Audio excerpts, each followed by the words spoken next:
1장 1절부터 4절 전반절, 그리고 골로새서 3장 18절부터 21절까지의 말씀입니다. 우리가 먼저 창세기 1장 1절에서 4절 전반절 말씀을 함께 읽겠습니다. 태초에 하나님이 천지를 창조하셨다. 땅이 혼돈하고 공허하며 어둠이 깊음 위에 있고 하나님의 영은 물 위에 움직이고 계셨다. 하나님이 말씀하시기를 빛이 생겨라 하시니 빛이 생겼다. 그 빛이 하나님 보시기에 좋았다. 아멘. 자리에 앉으시겠습니다. 샬롬. 주님의 평강으로 사랑하는 성도님들께 인사드립니다. 항상 주님의 은혜와 평강이 여러분의 삶에 가득 넘치시기를 기도합니다. 오늘이 벌써 4월 마지막 주일이 되었습니다. 이번 주를 보내고 나면은 우리가 벌써 2025년도요 3분의 1을 보내게 됩니다. 봄의 기운이 막 느껴진 것 같은데 어느새 벌써 반팔을 입으신 분들도 보이는 것 같아요. 이제 여름이 다가오는 것 같습니다. 바쁜 일상 살아가시다 보니까 사실 이 봄도 잘 못 누리셨을 텐데 오늘 예배 마치시고 집에 돌아가시는 길에 꼭 산책하시면서 아하, 하나님 만드신 아름다운 세상이 이런 거였구나 느끼시는 시간 되시길 바랍니다. 마침 우리가 지난주에 묵상했던 아가서에도요 이런 구절이 있었습니다. 겨울은 지나고 비도 그치고 비구름도 거쳤소. 꽃피고 새들 노래하는 계절이 이 땅에 돌아왔소. 비둘기 우는 소리 우리 땅에 들려. 무화과 나무에는 푸른 나무가 열려있고 포도나무에는 활짝 핀 꽃이 향기를 내뿜고 있어. 일어나 나오 사랑하는 이미여 나의 귀여운 그대 어서 나오. 여러분 이스라엘은요 11월부터 그 다음에 3월까지가 이 우기 기간입니다. 그러니까 이 겨울철에 이스라엘은 비가 많이 옵니다. 그런 걸로 보면 11절 말씀이 우리가 이해가 됩니다. 아, 이 사람들은 이 겨울에 비를 많이 경험했구나. 그 우중충한 겨울을 지나서 꽃피는 계절이 돌아오는 것, 얼마나 싱그러운 이미지입니까? 여러분 우리가 경험하는 겨울은 어떻죠? 겨울은 모든 것이 얼어붙어 있는 때입니다. 모든 것이 움츠려져 있는 시기예요. 그런데 그 겨울이 지나고 나면 얼어붙었던 땅에서 새싹이 돋아나기 시작하고요, 벌거벗었던 것 같은 나무에서 새순이 돋아나기 시작합니다. 방금 우리가 읽은 이 아가서 말씀은요 한 남자가 사랑하는 자기 연인에게 말하는 내용입니다. 이 자연을 빗대서 자신들이 누리는 이 아름다운 사랑을 표현하는 것 보면요 정말 멋집니다. 사랑하는 오늘은 청년이 지금 성호 형제밖에 없네요. 네, 성호 형제 삶에 이런 고백이 넘쳐나기를 연인을 향한 이런 사랑의 고백이 넘쳐나기를 축복합니다. 근데 여러분 이렇게 얘기했다고 아유 그래 성호 때나 이런 거 누릴 때지가 아니고요, 여기 계신 모든 분들의 삶에 이 아름다운 사랑의 고백이 인간관계 안에서 넘쳐나기를 간절히 소망합니다. 사실 우리가 아가서 말씀을 읽고 있었으면 오늘 아가서 본문으로 설교를 해야 되는 것이 아닌가 싶으신 생각이 드실 텐데요, 오늘은 창세기 말씀으로 시작해서 골로새서 말씀으로 말씀을 마무리하려고 합니다. 제가 왜 이렇게 설교하는가, 사실 지난 수요일에 제가 짧게 설명드린 부분이 있는데요, 이 아가서에 대해서 짧게 설명드렸던 부분을 잠깐 반복하면서 제가 왜 이 설교를 나누고 있는지 설명을 드리도록 하겠습니다. 신앙생활을 처음 하시는 분들에게는 좀 낯선 책이지만 그래도 신앙생활을 진지하게 오랫동안 하셨던 분들은요 이 책의 이름 아가서의 책을 한 번쯤은 들어보셨으리라고 생각합니다. 아가서는요 이 노래들 중에 가장 최고의 노래, 가장 아름다운 노래를 뜻합니다. 이 노래는요 이 책들의 모음집입니다. 그런데요 이 책의 제목이 익숙한 것에 비해서 사실 내용은 우리에게 그렇게 익숙하지가 않습니다. 왜냐하면 교회에서 이 아가서를 잘 다루지 않기 때문입니다. 왜 아가서를 잘 다루지 않는가? 여러분 지난 수요일부터 우리가 아가서를 쭉 읽어오고 있는데요, 아가서를 계속 읽어오신 분들은 느끼실 거예요. 우리가 평소에 읽는 성경이랑 좀 느낌이 다르네. 노래들 중에 가장 아름다운 노래라고 한다면 우리는 마땅히 그럼 이게 찬양, 하나님을 향한 찬양일 것이다 생각하는데요, 그렇지 않습니다. 아가서는 한 여자와 한 남자의 아주 진한 러브 스토리를 다루고 있습니다. 아주 농도 깊은, 농도 짙은 표현을 담아가면서 서로를 향해 아주 뜨거운 사랑을 표현하는 노래입니다. 사실 우리는요 성경을 읽을 때 이런 내용을 읽을 걸 별로 기대하지 않아요. 하나님께서 뭔가 천사들 사이에서 영광을 비추시는 모습을 보여주기를 원하지 이런 내용을 기대하지 않습니다. 그래서 많은 사람들이 아가서를 읽다가 당황합니다. 당혹해합니다. 아니 이런 게 성경에 있어도 되는 거야? 그런데 한번 깊이 생각해 보기 원합니다. 우리는 어째서 이 남녀의 진솔한 사랑을 보고서 낯뜨거워하고 또 당혹감을 느끼는 것일까요? 그 이유는요, 오늘 우리가 살아가고 있는 이 세상이요, 성에 대해 이야기하는 것을 터부시하기 때문입니다. 여러분, 하나님께서 우리에게 허락하신 성은 성스러운 것입니다.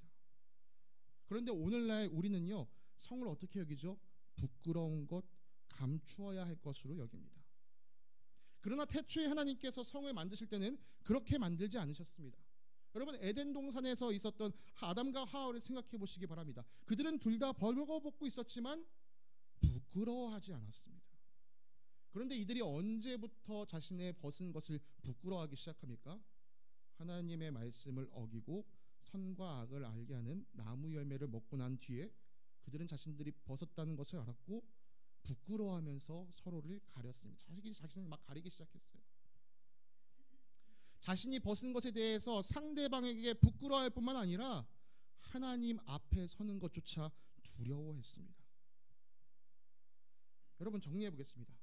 죄가 이 세상에 들어오기 전에는 성스럽게 여겨지던 것이 죄가 들어온 후에는 창피하고 부끄러운 것으로 여기게 되었습니다. 여러분, 하나님께서 우리를 남성과 여성으로 만드신 것, 그리고 서로가 서로에게 뜨겁게 끌리고 또 뜨거운 마음으로 서로를 대하게 하신 것, 이것은 사실 아름다운 모습입니다. 하나님은 이 아름다운 관계를 통해서 생육하고 번성하여 하나님 형상을 닮은 우리가 이 땅에 가득 채워지기를 원하셨습니다. 그러나 죄가 사람을 통해 이 세상에 들어온 이후로 우리는요, 서로의 다름을 있는 그대로 수용하지 못하게 되었고요, 서로에게 나 자신을 있는 그대로 드러내는 일도 수치스럽고 부끄럽게 여기게 되었습니다. 그리고 죄에 오염되어 있는 우리 생각에 사탄은요, 하나님께서 만드신 가장 아름다운 관계를 부끄럽게 여기게 만들었고 또 그것을 그렇게 느끼도록 온갖 상스러운 짓을 저질렀습니다. 그 결과 오늘날 우리는요, 아가서에 등장하는 이 연인들의 아름다운 사랑 고백을 보고서도 어머, 어떻게 성경에 이런 내용이 들어갈 수 있어? 이렇게 느낄 정도로 하나님이 만드신 아름다움 그대로 취하는 능력을 잃어버렸습니다. 여러분, 그 안타까움이 우리 가운데 있습니다. 여러분, 그 안타까움을 잠시 뒤로 하고요, 우리가 여기서 한 가지 사실을 알 수 있습니다. 진짜 최고의 아름다움은 하나님께 있으며 하나님께서 만드신 세계는 그 아름다움을 비추도록 만들어졌구나. 오늘 우리가 함께 읽은 창세기 1장 1절에서 4절의 말씀은요, 하나님께서 이루시는 창조의 첫 모습을 담고 있습니다. 그런데 2절에 보니까 하나님께서 천지를 창조하시기 전에 상태가 이러했다라고 말합니다. 땅이 혼돈하고 공허하며 어둠이 깊음 위에 있고. 제가 이전에 한번 설교를 해서 그 베트남 산골 마을에 봉사활동 갔다 온 이야기를 드린 적이 있는데요, 정말 전기도 들어오지 않는 그 깊은 산골에서 한밤중에 제가 후레쉬도 없이 길을 나섰다가 정말 그 한 치 앞도 보이지 않는 그 어둠 속에서 발을 어떻게 내디뎌야 할 줄 모르는 두려움 가운데 빠진 적이 있었습니다. 정말 여러분, 이 문자 그대로 발자국 한 앞에가 보이지 않았었어요. 제가 그래서 그때도 말씀드렸죠. 그 깊은 어둠 가운데 있을 때 땅이 혼돈하고 공허하다는 게 저는 그때 체험했습니다 라고 말씀드린 적이 있습니다. 여러분, 깊은 어둠 속에 있던 세상이 그랬습니다. 혼돈하고 공허했습니다. 그런데 하나님은요, 이 상태를 단 한마디 말씀으로 정리하십니다. 빛이 생겨라. 그래서 어떤 일이 생겼습니까? 빛이 생겼습니다. 여러분, 빛에는 대단한 힘이 있습니다. 빛 한 줄기가 있는 것과 없는 것 사이에는요, 엄청난 차이가 있습니다. 지금은 모든 교회 전등이 다 켜져 있기 때문에 여러분 잘 모르시겠지만 저희가 모든 일을 마치고 나면 다 불을 끕니다. 오직 하나만 켜놓습니다. 요 십자가 아래 내려오는 요 불 하나만 켜놓고요, 나머지는 다 끕니다. 그런데요, 이 불 하나가 켜있고 안 켜있고가요, 엄청난 차이가 있습니다. 특히 제가 이제 새벽 기도를 준비하기 위해, 그때는 아직 바깥도 어두운 상황이거든요, 탁 예배당에 들어서는 순간 이 불이 있고 없고는 엄청난 차이가 있습니다. 하루는 제가 실수로요, 이 불도 끄고 간 적이 있었어요. 그리고 그 다음날 아침에 새벽 기도를 하라고 딱 문을 여는 순간 평소와 다른 어둠이 여기서 갑자기 느껴지는 거예요. 그래서 제가 순간적으로 흠칫하면서 뭐지? 하고 보니까 제가 그 전날 이 불을 끄고 갔더라고요. 얼른 달려가서 불을 켰던 경험이 있습니다. 여러분, 마찬가지로요, 우리에게 빛은 평안을 주지만 어둠은 우리에게 두려움을 줍니다.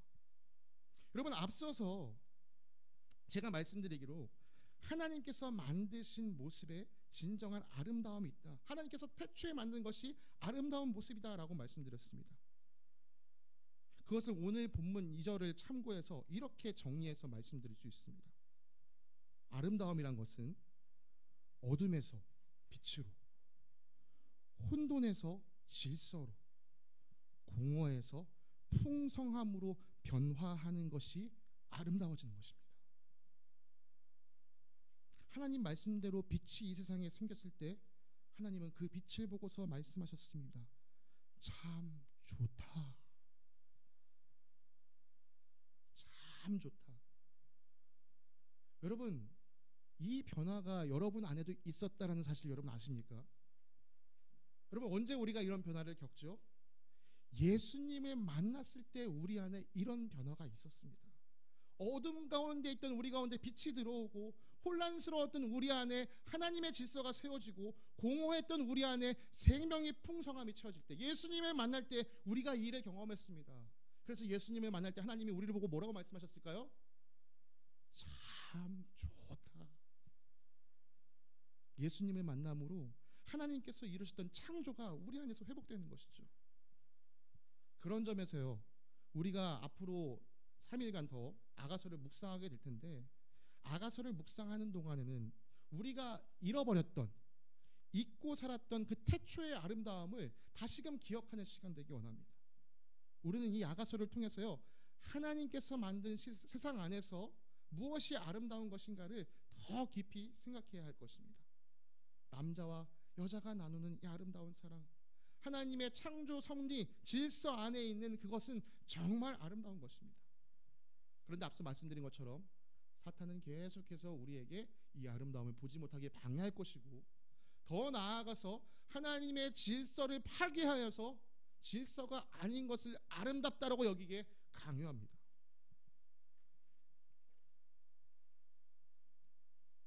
사탄은 남자와 남자가, 여자와 여자와 남자와 여자가 누려야 할 그 사랑을 남자가 남자와 여자가 여자와 누려도 괜찮다라고 말합니다. 하나님께서 우리에게 허락해 주신 이 귀한 성을, 아니 내 맘대로 택하고 살아도 된다라고 사람들을 현혹시킵니다. 여러분, 요즘 TV나 유튜브 보면요, 정말 이런 것들을 이야기하는 것들이 얼마나 많이 등장하는지 모릅니다. 특히 요즘 우리 학생들은요, 이제 동성애가 괜찮은 거 아니야 라고 말하는 비율이 뭐 초등학생은 50%가 넘어간다고 하더라고요.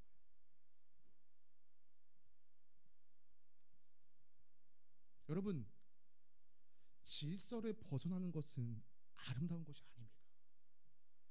근데 우리는 지금 그런 시대에 살아가고 있어요. 질서를 이야기하면 왜 강요하냐, 왜 너의 것만 옳다고 얘기하냐, 질서가 아닌 것도 아름답다고 해라.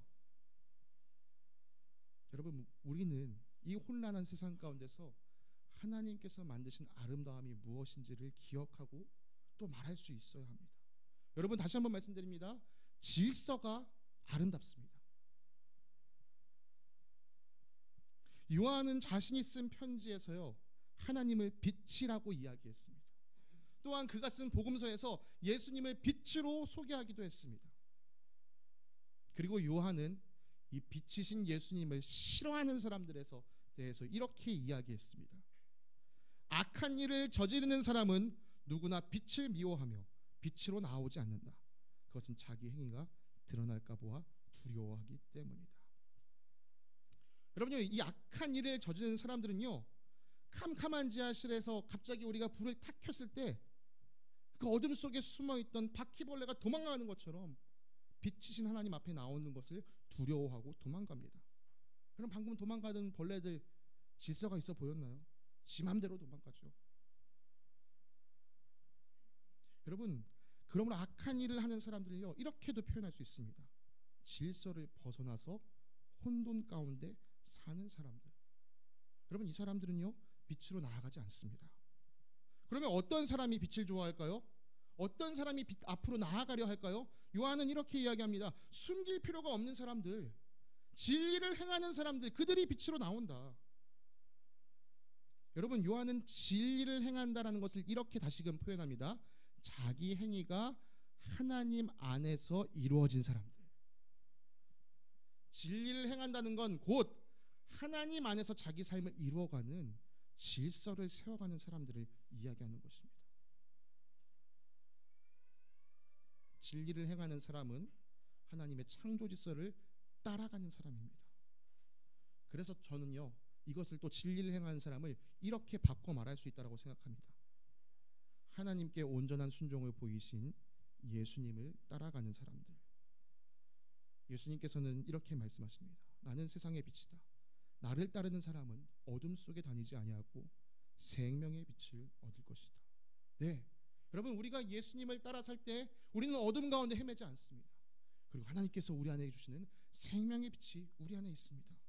여러분, 생명의 빛을 얻은 사람들을 향해서 예수님은 또 이렇게 말씀하십니다. 너희가 세상의 빛이다. 우리는요 예수님께로부터 이 생명의 빛을 받아서 어두운 세상 한가운데서 빛을 비추도록 부름받은 사람들입니다. 여러분, 이 사실을 온전히 깨달았던 바울은 우리에게 이렇게 가르쳤습니다. 여러분이 전에는 어둠이었으나 지금은 주님 안에서 빛입니다. 빛의 자녀답게 사십시오. 여러분, 우리가 예수님을 만나기 전에, 예수님을 주님으로 모시기 전에는요 어둠 그 자체였습니다. 그러나 이제 빛이신 예수님을 따르고 또 빛이신 하나님을 아버지로 모시고 있는 우리는 빛의 자녀입니다. 빛의 자녀라면 빛의 자녀답게 살아야 합니다. 빛이 어둠을 몰아내고 혼돈을 질서로 세워가는 것처럼 우리 삶에도 질서가 세워져야 합니다. 우리 삶의 질서가 세워짐으로 말미암아 하나님께서 만드신 그 아름다움이 무엇인지 우리 삶을 통해서 드러나야 합니다. 그래서 지금부터는요 이 질서가 우리 삶에 어떻게 세워지게 할 것인지를 이 바울의 가르침을 통해 구체적으로 살펴보기 원합니다.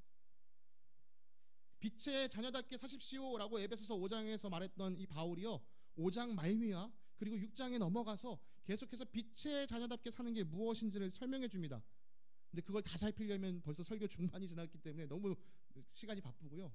그 에베소서 말씀을 잘 요약하고 있는 골로새서의 4구절의 말씀을 살피면서 오늘 말씀을 마무리하도록 하겠습니다. 골로새서 3장 18절부터 21절까지의 말씀인데요. 먼저 우리 한 절 한 절 읽으면서 내용을 좀 살피겠습니다. 골로새서 3장 18절 말씀 우리 함께 읽겠습니다. 시작. 아내된 이 여러분 남편에게 순종하십시오. 이것이 주님 안에서 합당한 일입니다. 먼저 한 사람의 아내가 되시는 자매님들께 권합니다. 여러분, 남편에게 순종하십시오. 요즘처럼 양성평등이 강조되는 사회에서 여성들에게 남편에게 순종하십시오 이렇게 말하면 아니 무슨 조선시대예요? 무슨 고리타분한 얘기를 하고 있어요. 아주 맹비난을 듣기 쉽습니다. 그렇지만 여러분, 이것은 하나님께서 세우신 창조 질서입니다. 바울은요 다른 여러 편지를 통해서 하나님께서 사람을 만드신 순서를 언급하며 이것이 질서 안에 있다라고 이야기합니다. 그런데 여기서 우리가 중요하게 살펴야 될 것이 하나 있습니다. 이 중요하게 살펴야 될 한 가지는 남편분들이 잘 들으셔야 됩니다. 방금 읽었던 이 고린도전서 3장 18절에서 이 한글 번역에는 잘 드러나지 않은 숨은 의미가 있습니다. 이 편지가 기록됐던 그 헬라어로 보면은 그 의미가 드러나는데요. 바울이 순종하라, 여인들에게 아내된 여인들이여 순종하라라고 했을 때는요, 이걸 좀 더 우리가 의미를 깊이 파악하기에 번역한다면 너 스스로를 순종시켜라라고 번역해야 합니다. 우리 말로 좀 어렵기 때문에 그냥 순종하라라고 번역된 것인데요. 남편을 대하는 아내의 태도가 스스로 순종하는 것이지 결코 남편이 아내에게 너 순종해라고 말할 수 없다는 것이죠. 그러니까요, 여러분, 오늘 집에 돌아가셔서 당신 왜 하나님 말씀대로 안 살아? 왜 나한테 순종 안 해? 이렇게 말하는 남편이 있다면 그분은 어리석은 사람입니다. 그리고 이 구절은요 한 가지 면에서 번역을 다시 한번 깊이 생각할 필요가 있습니다. 우리가 읽은 새 번역은 남편에게 순종하십시오, 이것이 주님 안에서 합당한 일입니다, 이 두 문장으로 해석이 되는데요. 또 이것을 용법에 따라 달리 해석하면 한 문장으로도 바꿔서 해석할 수 있습니다. 어떻게 해석할 수 있느냐? 아내된 여러분, 주님 안에서 합당한 방법으로 남편에게 순종하십시오, 이렇게 한 문장으로도 해석할 수 있습니다. 이건 무슨 말일까요? 여러분, 예를 들어 믿지 않는 남편이 내가 신앙생활을 하지 못하도록 방해하고, 너 오늘 교회 또 교회 가려고 그래, 집안에 붙어있어. 요즘은 그런 남편들이 없겠죠. 하지만 그렇게 정말 내가 정말 주님을 섬기고자 하는 그 신앙의 생활을 방해하는 것을 요구할 때는 그것까지 순종하라는 말은 아니라는 것이죠. 여러분, 예수 믿는 모든 사람이 순종해야 할 제1의 대상은 우리 주님이십니다. 우리가 읽었던 누가복음 말씀에서 그것이 분명하게 확인된 적이 있어요. 누가복음에서 예수님께 이렇게 말씀하신 적이 있습니다. 너희는 내가 세상에 평화를 주러 온 줄 아느냐? 내가 너희에게 말한다. 그렇지 않다. 도리어 분열을 일으키러 왔다. 이제부터 한 집안에서 5 식구가 서로 갈라져서 셋이 둘에서 맞서게 되고 둘이 셋에게 맞서게 될 것이다. 아버지가 아들에게 맞서고 아들이 아버지에게 맞서고 어머니가 딸에게 맞서고 딸이 어머니에게 맞서고 시어머니가 며느리에게 맞서고 며느리가 시어머니에게 맞서서 서로 갈라질 것이다. 예수님 지금 가정 파탄 내려고 지금 이 땅에 오신 겁니까? 그렇지 않죠. 그렇지만 예수님을 믿는 사람이 한 집안에서 예수님을 믿는 사람도 있고 안 믿는 사람도 생겨날 것이기 때문에 이제부터 예수 믿는 사람들이 제1의 순종의 대상을 예수님으로 삼고 살아가게 되면 어쩔 수 없이 너희가 이런 분열을 경험할 수밖에 없을 것이다 라고 이야기하시는 것이죠. 여러분, 아내들의 순종도요, 맹목적인 순종을 요구하는 것이 아닙니다.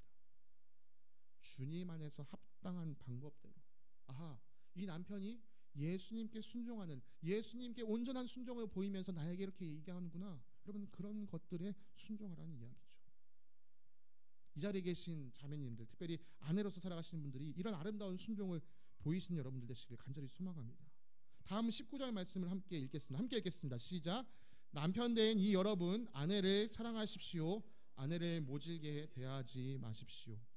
사랑하는 형제 여러분, 특별히 누군가의 남편으로 살아가시는 여러분, 아내를 사랑하시기 바랍니다. 특별히 이 명령에는 다음과 같은 문구가 뒤따르고 있습니다.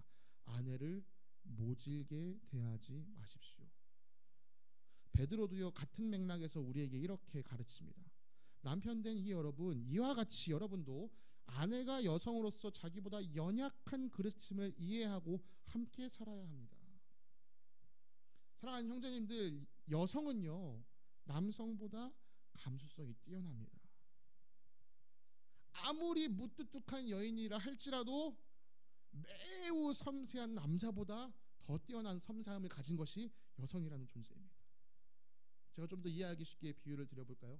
남자는요, 남자의 감정은요, 사포에 비유할 수 있습니다. 일반적인 남자가 한 200방 정도의 사포라면 섬세한 남자가 한 400방 사포. 여러분, 사포 이 방수가 높아질수록 부드러운 사포인데요, 아무리 섬세한 남자도 한 400방, 1000방 사포까지 갈 수 있다고 칩시다. 남자가 사포라면 여자는 칫솔입니다. 섬세한 여성은 미세모 같고요, 무뚝뚝한 녀석도 한 굵은 모 같습니다. 여러분, 아무리 부드러운 사포라고 해도 그 사포로 이빨 닦는 사람 없습니다. 왜요? 그랬다가 잇몸 찢어지고 이빨 다 상합니다. 그만큼 여성은 남성보다 부드러운 존재입니다.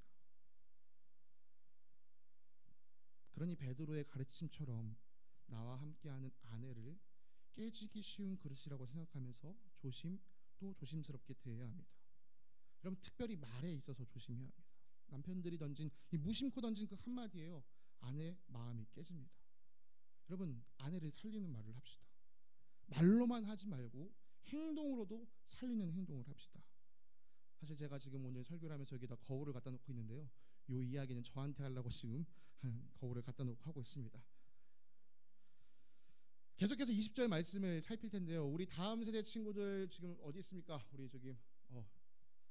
우리 다음 세대 친구들이 큰 목소리를 읽어주면 좋겠습니다. 다 같이 읽었는데 특별히 여러분들의 목소리가 들렸으면 좋겠습니다. 우리 20절 말씀 함께 읽겠습니다. 시작. 자녀된 이 여러분, 모든 일에 부모에게 복종하십시오. 이것이 주님을 기쁘게 해드리는 일입니다. 사랑하는 친구들, 이 말씀을 여러분들의 가슴 속에 새기시기 바랍니다. 여러분, 이 말씀에는요, 여러분들이 복을 받는 비결이 담겨져 있어요.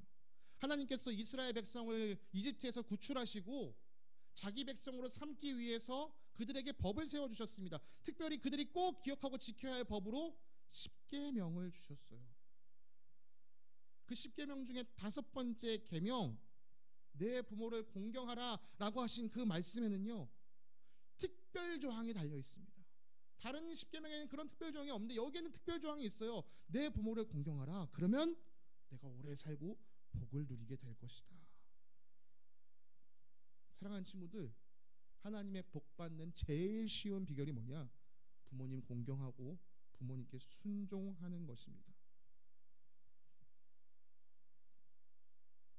특별히 오늘 살폈던 20절 말씀에는 모든 일에 부모에게 복종하라고 되어 있는데요, 이 모든 일도요, 우리가 앞에서 살폈던 18절 말씀과 동일한 맥락 가운데 있습니다.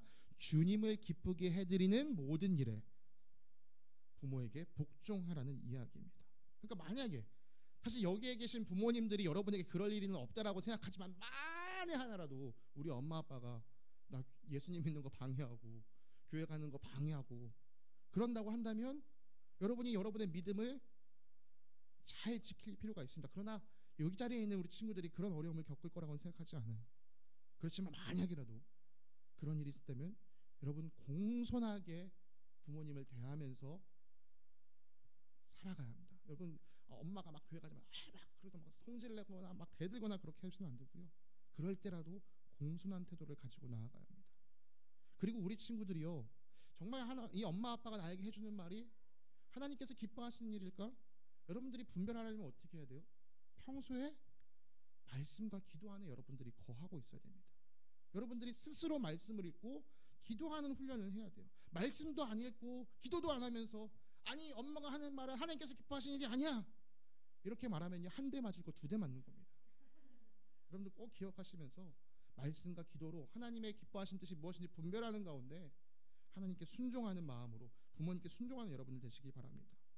마지막 21절을 우리 함께 읽겠습니다. 시작. 어버이된 이 여러분, 여러분의 자녀들을 격분하게 하지 마십시오. 그들의 의기를 꺾지 않아야 합니다. 사랑하는 부모님들, 자녀들을 격분하게 노엽게 만들지 마십시오. 그렇게 해서 여러분의 자녀가 의기소침해지게 하면 안 됩니다. 여러분, 이 무엇에 의기소침해진다는 말일까요? 이 앞절을 생각하면요, 자녀들 마음 가운데 부모에게 순종하고 싶은 마음이 있어요. 근데 부모님이 너무 아이들을 엄하게 대하면요, 그 순종하고 싶은 마음이 의기소침해지는 거예요.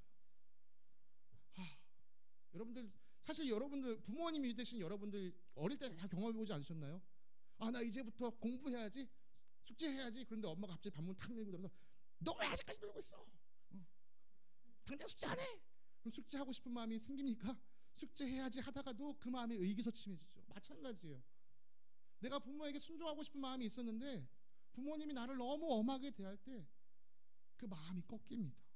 그러니까 내 자녀가 순종 안 하는 모습은, 순종 안 하는 이유는 사실 나에게 문제가 있을 수 있다는 것을 여러분이 생각하셔야 합니다. 아니, 자녀를 혼내다 보면은 애들 마음 상하기도 할 수 있는 거죠. 어떻게 그렇게 애들 마음 안 상하게 하고 어떻게 애들을 훈육합니까? 그 방법에 대해서 바울은 에베소에서 이렇게 가르칩니다. 아버지 된 여러분, 여러분의 자녀를 노엽게 하지 말고 주님의 훈련과 훈계로 기르십시오. 네, 자녀를 훈계하고 훈련하는 방법은 반드시 주님의 가르침 안에 있어야 합니다. 내용으로서만 그 가르침이 그 안에 있어야 되는 것이 아니고요, 방법적으로도, 방식으로도 주님의 것을 따라야 합니다. 여러분, 하나님께서 이스라엘 백성을 가르치실 때 어떻게 가르치셨는지 기억하시기 바랍니다. 하나님은요, 그들을 벌하시기 이전에 수많은 선지자들을 보내서 하나님의 뜻을 계속적으로 가르쳐주셨어요. 너희 그렇게 하면 혼난다, 너희 그렇게 하면 혼난다, 너희 그렇게 하면 혼난다. 하나님께서 오래 참으시면서 가르치셨음에도 불구하고 백성들이 하나님의 말씀을 듣지 않을 때 마침내 이 백성이 혼나게 됐던 거예요. 여러분, 오래 참는 것이 하나님의 기본적인 방법입니다.